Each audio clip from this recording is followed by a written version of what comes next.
Hello, നമസ്കാരം. എല്ലാവർക്കും cooks and ക്രാഫ്റ്റ്സിലേക്ക് സ്വാഗതം. ഇന്ന് ഞാൻ ഷെയർ ചെയ്യുന്നത് നല്ല ടേസ്റ്റുള്ളൊരു പഴംപൊരിയുടെ റെസിപ്പിയാണ്. ഇത് നമ്മൾ സാധാരണ പഴംപൊരി ഉണ്ടാക്കുന്ന മാതിരിയല്ല ഉണ്ടാക്കുന്നത്, കുറച്ച് വ്യത്യസ്തപ്പെട്ട രീതിയിലാണ് ഉണ്ടാക്കുന്നത്. സാധാരണ നമ്മൾ പഴംപൊരി ഉണ്ടാക്കുമ്പോൾ മൈദ അതുമാതിരി പഞ്ചസാരയും സോഡാപ്പൊടിയൊക്കെ ഉപയോഗിക്കും. ഇത് അതൊന്നും ഉപയോഗിക്കുന്നില്ല. ഗോതമ്പ് പൊടിയും ശർക്കരപ്പാനിയൊക്കെ ഉപയോഗിച്ചാണ് തയ്യാറാക്കുന്നത്. അതുകൊണ്ട് കുറച്ച് ഹെൽത്തിയാണ്. പഴംപൊരി ഉണ്ടാക്കാനായിട്ട് ഞാൻ 1/4 കപ്പ് ഗോതമ്പ് പൊടി എടുത്തിട്ടുണ്ട്. അതിലേക്ക് കുറച്ച് ഉപ്പും കൂടി ചേർത്ത് കൊടുക്കുകയാണ്. ഇനി നമുക്ക് ഇതിലേക്ക് ചേർത്ത് കൊടുക്കേണ്ടത് മധുരത്തിന് ആവശ്യമായ ശർക്കരപ്പാനിയാണ്. ഞാനിവിടെ ചേർത്ത് കൊടുക്കുന്നത് 6 ടേബിൾ സ്പൂണാണ്. ഈ തവി 1/4 കപ്പാണ്. അപ്പോൾ അതിന് ഒരു തവിയും പിന്നെ ഒരു 1/2 തവിയും കൂടി ചേർത്ത് കൊടുത്ത് 6 ടേബിൾ സ്പൂണാണ്. അത് നിങ്ങൾക്ക് 5 മുതൽ 8 ടേബിൾ സ്പൂൺ വരെയൊക്കെ ചേർക്കാം, നിങ്ങളുടെ ഓരോരുത്തരുടെ മധുരത്തിനനുസരിച്ച്. ഞാൻ ശർക്കര ഇതുപോലെ വെള്ളത്തിൽ ഉരുക്കിയെടുത്തതാണ്. അധികം കട്ടിയില്ലാതെയാണ് ഉരുക്കിയെടുത്തേക്കുന്നത്. ഇനി ഇതിലേക്ക് ചേർത്ത് കൊടുക്കേണ്ടത് തേങ്ങാപ്പാലാണ്, അധികം കട്ടിയില്ലാത്ത തേങ്ങാപ്പാൽ. ഇനി ഇതെല്ലാം നല്ലതുപോലെ മിക്സ് ചെയ്തെടുക്കണം. അതിനു മുമ്പ് 1 ടീസ്പൂൺ ദോശമാവ് ചേർത്ത് കൊടുക്കുക. നല്ല പുളിച്ച ദോശമാവ് ചേർത്ത് കൊടുക്കുക. നമ്മളിതിൽ സോഡാപ്പൊടി ചേർക്കണില്ല, അതിന് പകരമാണ് ഈ ദോശമാവ് ചേർത്ത് കൊടുക്കുന്നത്. എന്നിട്ട് നല്ലതുപോലെ ഇളക്കി യോജിപ്പിച്ച് പഴംപൊരിയുടെ മാവിൻ്റെ കൺസിസ്റ്റൻസിയിൽ റെഡിയാക്കി എടുക്കണം. ഇതിൻ്റെ മാവ് നമ്മൾ തയ്യാറാക്കുമ്പോൾ ഇതിലേക്ക് തേങ്ങാപ്പാൽ ചേർത്ത് കൊടുത്ത് മാക്സിമം മിക്സ് ചെയ്യാൻ ശ്രമിക്കുക. ഞാനിവിടെ 1 കപ്പ് തേങ്ങാപ്പാലും എടുത്തിട്ടുണ്ട്. 1/4 കപ്പ് പൊടിക്ക് 1 കപ്പോളം തേങ്ങാപ്പാൽ ആവശ്യമുണ്ട്. അല്ല, ഇപ്പം നിങ്ങൾ എടുത്തു വെച്ച ചില പൊടിയൊന്നും നനഞ്ഞ് ആ ഒരു മാവിൻ്റെ പരുവത്തിലായി കിട്ടത്തില്ല 1 കപ്പ് തേങ്ങാപ്പാല്. അങ്ങനെയാണെങ്കിൽ കുറച്ച് വെള്ളം ഒഴിച്ചാലും കുഴപ്പമില്ല. നല്ലതുപോലെ മിക്സ് ചെയ്തെടുക്കണം. ഒരു വിസ്ക് ഉപയോഗിക്കുകയാണെങ്കിൽ പെട്ടെന്ന് തന്നെ ഇത് മിക്സായി കിട്ടും.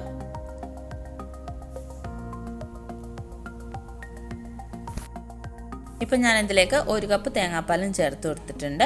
എന്നിട്ട് ഇത് മാവ് മിക്സ് ചെയ്തെടുത്തപ്പോൾ എനിക്കിത് കുറച്ച് കട്ടിയായിട്ട് തോന്നി. അതുകൊണ്ട് ഞാനൊരു 1.5 ടേബിൾ സ്പൂൺ വെള്ളം കൂടി ഒഴിച്ചു കൊടുക്കുകയാണ്. കുറച്ച് ചൂടുള്ള വെള്ളം ഒഴിച്ചു കൊടുത്താൽ നല്ലതാണ്, ഇല്ലെങ്കിൽ കുഴപ്പമില്ല. ഈ മാവിൻ്റെ ഒരു കൺസിസ്റ്റൻസി കറക്റ്റ് ആയിരിക്കണം. ഏകദേശം ഒരു ദോശമാവിൻ്റെ കൺസിസ്റ്റൻസി വരണം. ഇതിന് കട്ടി കൂടി പോയി കഴിഞ്ഞ് കഴിഞ്ഞാൽ നമ്മുടെ പഴംപൊരി ഭയങ്കര ഹാർഡായിപ്പോവും. പിന്നെ കട്ടി കുറവാണെങ്കിൽ പഴത്തിൽ ഈ മാവൊന്നും നല്ലതുപോലെ കോട്ടാവത്തില്ല. അതുകൊണ്ട് ഇതിൻ്റെ കൺസിസ്റ്റൻസി ശരിയാക്കാൻ ശ്രദ്ധിക്കണം.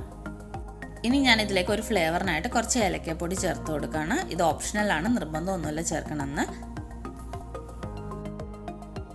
അതുപോലെ തന്നെ കുറച്ച് കറുത്തെള്ളം ചേർത്തിട്ടുണ്ട്. അപ്പോൾ നമ്മളുടെ ബാറ്റർ റെഡി ആയിട്ടുണ്ട്. അതൊരു 10 മിനിറ്റത്തേക്ക് ഞാൻ മാറ്റി വെക്കുകയാണ്. അപ്പോഴത്തേക്ക് പഴം സ്ലൈസ് ചെയ്തെടുക്കുകയാണ്. നിങ്ങൾക്ക് ഇഷ്ടമുള്ള രീതിയിൽ സ്ലൈസ് ചെയ്യുക. നീളത്തിൽ വേണമെങ്കിൽ നീളത്തിൽ സ്ലൈസ് ചെയ്യുക, അല്ലെങ്കിൽ ഇതുപോലെ ചരിച്ച് സ്ലൈസ് ചെയ്തെടുക്കുക. ഇപ്പോൾ ഒരു 10-15 മിനിറ്റോളം കഴിഞ്ഞിട്ടുണ്ട്. അപ്പോൾ നല്ലപോലെ തിളച്ച വെളിച്ചെണ്ണയിലേക്ക് ഞാൻ മാവിൽ പഴം കോട്ട് ചെയ്തിട്ട് ഇട്ട് കൊടുക്കുകയാണ്. വെളിച്ചെണ്ണ എപ്പോഴും നല്ലതുപോലെ തിളച്ചിരിക്കാൻ ശ്രദ്ധിക്കണം, എന്നാലേ പഴംപൊരി നല്ലതുപോലെ ആയി വരുള്ളൂ. പിന്നെ നമ്മൾ പഴംപൊരി ഇട്ട ശേഷം തീ എപ്പോഴും മീഡിയം ഫ്ലെയിമിലേക്ക് ആക്കി കൊടുക്കാൻ ശ്രദ്ധിക്കുക. ഞാൻ എപ്പോഴും പറയുന്ന പോലെ തന്നെ ഹൈ ഫ്ലെയിമിലാണെങ്കിൽ പെട്ടെന്ന് പുറം ഭാഗം കരിഞ്ഞു പോകും, ആകമൊന്നും നല്ലപോലെ റെഡിയായി കിട്ടില്ല. അതുപോലെ തന്നെ ലോ ഫ്ലെയിമിലാണെങ്കിൽ എണ്ണ പലഹാരങ്ങൾ പെട്ടെന്ന് എണ്ണ കുടിക്കും. അപ്പോൾ ഞാൻ 2 എണ്ണം ഇട്ട് കൊടുത്തിട്ടുണ്ട്. ഇപ്പോൾ നമ്മളുടെ പഴംപൊരി എണ്ണയിൽ കിടന്ന് ജസ്റ്റ് ഒന്ന് ആ ഒരു മാവൊന്ന് വീർത്ത് വന്നിട്ടുണ്ട്. ഇനി നമുക്കിത് തിരിച്ചിട്ട് കൊടുത്ത് എല്ലാ സൈഡും ഒരേപോലെ മൂപ്പിച്ചെടുക്കാം. ഇത് നമ്മൾ സാധാരണ ഉണ്ടാക്കുന്ന പഴംപൊരിനേലും കുറച്ചൊരു ബ്രൗൺ കളറായിരിക്കും. സാധാരണ നമ്മൾ ഉണ്ടാക്കുന്ന പഴംപൊരി ഒരു മഞ്ഞ കളറല്ല, പക്ഷേ ഇതൊരു ബ്രൗൺ കളറായിരിക്കും, കാരണം ആ ശർക്കര ചേർത്തത് കൊണ്ടാണ്.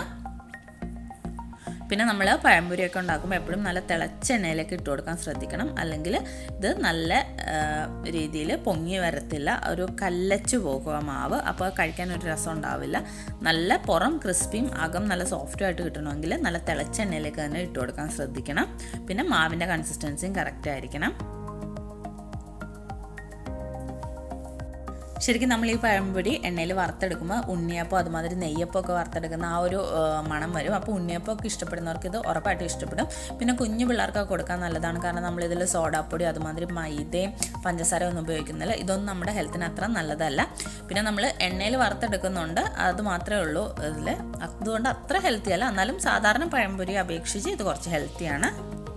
ഇപ്പോൾ പഴംപൊരി നല്ലതുപോലെ ഒരു ലൈറ്റ് ബ്രൗൺ കളറായിട്ടുണ്ട്. ഇത് നമുക്കിനി എണ്ണയിൽ നിന്ന് കോരി ഒരു ടിഷ്യൂ പേപ്പറിലേക്ക് എടുത്ത് മാറ്റി വെക്കാം.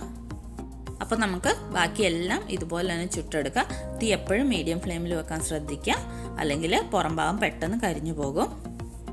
അപ്പോൾ ഞാനിതിൽ പഴമൊക്കെ വറുത്തെടുത്ത് കഴിഞ്ഞപ്പോൾ കുറച്ച് ഒരു 2 തവയോളം മാവ് മിച്ചം വന്നിട്ടുണ്ട്. അത് ഞാൻ ജസ്റ്റ് ഈ എണ്ണയിലേക്ക് ഇങ്ങനെ ഒന്ന് കോരി ഒഴിക്കുകയാണ്. നമ്മൾ നെയ്യപ്പം ചുട്ടെടുക്കുന്ന മാതിരി. ഇത് നമ്മൾ ഇൻസ്റ്റൻ്റായിട്ട് നമുക്ക് പെട്ടെന്നൊരു നെയ്യപ്പമൊക്കെ തിന്നണമെന്ന് കൊതിയുണ്ടെങ്കിൽ ഇതുപോലെ നമുക്ക് തയ്യാറാക്കി നോക്കാവുന്നതാണ്. സാധാരണ അരി അരച്ചുണ്ടാക്കുന്ന നെയ്യപ്പത്തിനേലും ടേസ്റ്റ് വ്യത്യാസമുണ്ട്. ഇത് ഗോതമ്പ് പൊടി ആയതുകൊണ്ട് തന്നെ, പക്ഷേ എന്നാലും കുഴപ്പമില്ലാത്ത ടേസ്റ്റാണ്. അത് നല്ലപോലെ പൊന്തിയും വരുന്നുണ്ട്. നമ്മളിതിൽ സോഡാപ്പൊടി ഒന്നും ചേർത്തിട്ടില്ലെങ്കിലും ദോശമാവ്, പുളിച്ച ദോശമാവ് ചേർത്ത് കഴിഞ്ഞാൽ നല്ലതായിരിക്കും. പിന്നെ നമ്മൾ ദോശമാവ് ചേർക്കുമ്പോൾ എപ്പോഴും ഒരു കാര്യം ശ്രദ്ധിക്കേണ്ടതെന്ന് പറഞ്ഞു കഴിഞ്ഞാൽ ഒരു സ്പൂൺ, ഒരു 1/4 കപ്പ് അല്ലെങ്കിൽ 1 കപ്പിനൊക്കെ 1 സ്പൂൺ ദോശമാവേ ചേർക്കാൻ പാടുള്ളൂ. കൂടുതൽ ചേർത്ത ആ ഒരു പഴംപൊരിയുടെ അതുമാതിരി ആ ഒരു നമ്മൾ ഫ്രൈ ചെയ്തെടുക്കുന്ന സംഭവത്തിൻ്റെ ആ ഒരു ടേസ്റ്റിൽ ആ ദോശമാവിൻ്റെ ആ ഒരു പുളിപ്പ് മുന്തിച്ച് നിൽക്കും. അതുകൊണ്ട് അധികം ചേർക്കരുത്. ഇത് കണ്ടില്ല, ഇപ്പോൾ നല്ലത് കൊമ്മളിച്ച് നെയ്യപ്പം പോലെ തന്നെ ആയി വന്നിട്ടുണ്ട്.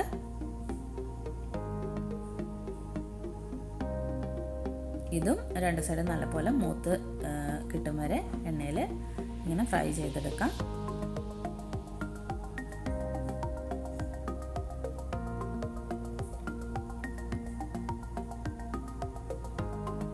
പെട്ടെന്ന് ഇപ്പോൾ നമുക്ക് നെയ്യപ്പൊക്കെ തിന്നണം അല്ലെങ്കിൽ പിള്ളേരൊക്കെ പറയുകയാണെങ്കിൽ നമ്മൾക്ക് ഇതുപോലെ തയ്യാറാക്കി കൊടുക്കാവുന്നതാണ്.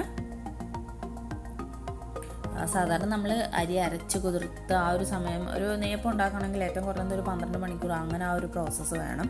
അരിയൊക്കെ കുതിർത്തിട്ട് അത് അരച്ചെടുത്ത് പിന്നെ കുറച്ച് സമയം വെച്ചൊക്കെ വെക്കണ്ടേ.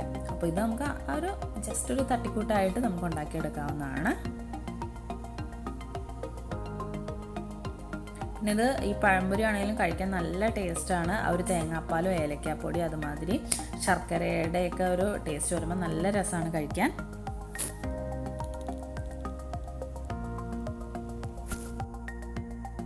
അപ്പോൾ നമ്മളുടെ നെയ്യപ്പം റെഡി ആയിട്ടുണ്ട്. ഇത് നമുക്ക് എണ്ണയിൽ നിന്ന് കോരി മാറ്റാം. ഇനി ഒരെണ്ണം കൂടി ഉണ്ടാക്കാനുള്ള ബാറ്ററിയേ ഉള്ളൂ.